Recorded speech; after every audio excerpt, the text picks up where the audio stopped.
classroom. Hi.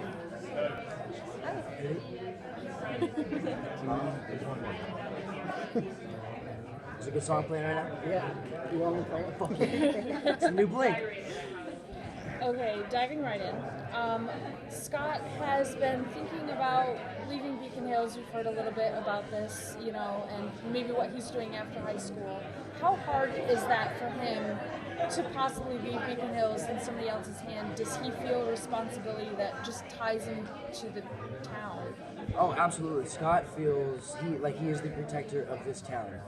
I think also he feels a little guilty for the reasons why things happen in Beacon Hills. A lot of bad comes to Beacon Hills because they're in search of Scott McCall, the true alpha, and he knows this. So he knows that at the same time, Beacon Hills is still a beacon of supernatural, but he's a lot of the reason why people come there, why the bad comes there, and he's the reason why it kind of all vanishes, because he's the one who gets his pack together and kills all the evil, defeats it all.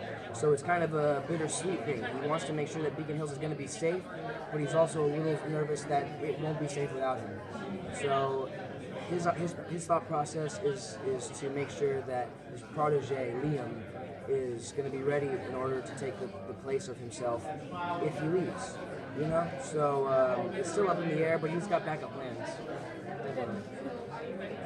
What was your impression personally of the Ghost Riders, and what can you tease about how Scott's going to interact with them? Let's see. I mean, my impression, it's been so hard to be shocked by any of the villains anymore, because it's just I can't really be shocked anymore in the Senate team. We've done everything. And so my impression of the Ghost Riders, I was like, fuck yeah, horses, sweet. And it was a lot of fun to have the horses on the set, We got close to them hitting us, but those horses are so professional. They hit their mark better than any other actor in the world. They're like the most trained professionals in the world. It was really cool.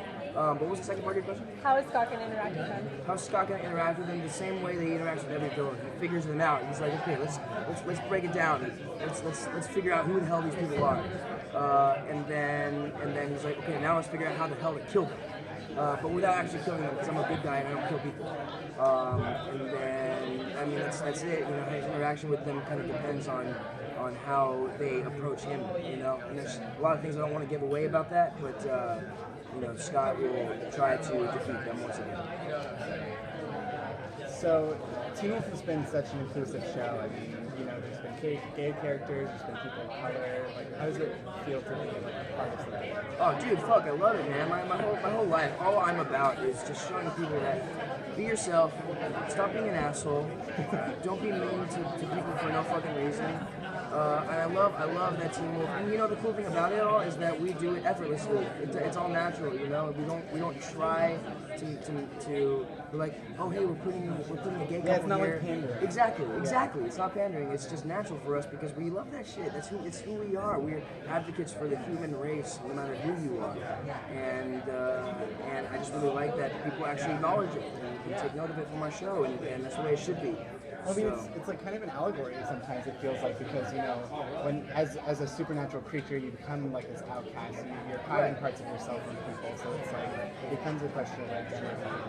Exactly. We've dealt with the struggling with identity since day one with Scott McCall, and that relates to anybody growing up, gay or not, and I'm really happy that we can bring that to like an adult form, and it's really cool. It's really cool. I love it. No one's alone, you guys. You're not alone. It's just life is fucking cool. Let's have fun. Don't be an asshole. Yeah. Don't be an asshole. Let people live their lives the exact way they want to, as long as they're not hurting anybody. So that's the way it should be. And we do a pretty good job at keeping that alive on TV. So I'm happy. Great. Thank you so much. Yeah, of course. Is that it? I have another question. Yeah, go for it. She's not paying attention. Season 5 was about, the pack sort of broke up, came back together in the end. What are the dynamics going to be like in Season 6? Season 6, so the pack kind of splitting up and then coming back together really solidified that. And that kind of carries on through Season 6. You just see how strong they actually are. You get the sense of since high school's coming to an end and Scott's going to, thinking about moving away, you get the sense that like them moving away and separating from each other is a big impact on them, and you're like, fuck, this is gonna be sad if this ever happens, you know. So it's really cool. They've really built up a bond with one another especially through last season. You know, they're closer than ever, and it's a bittersweet thing because they're closer than ever and they're more powerful than ever, but it's sadder when they're actually gonna part ways if it ever happens. You know what I mean? Cool. Fuck yeah. Thank you so Thank much. you. Thanks, guys.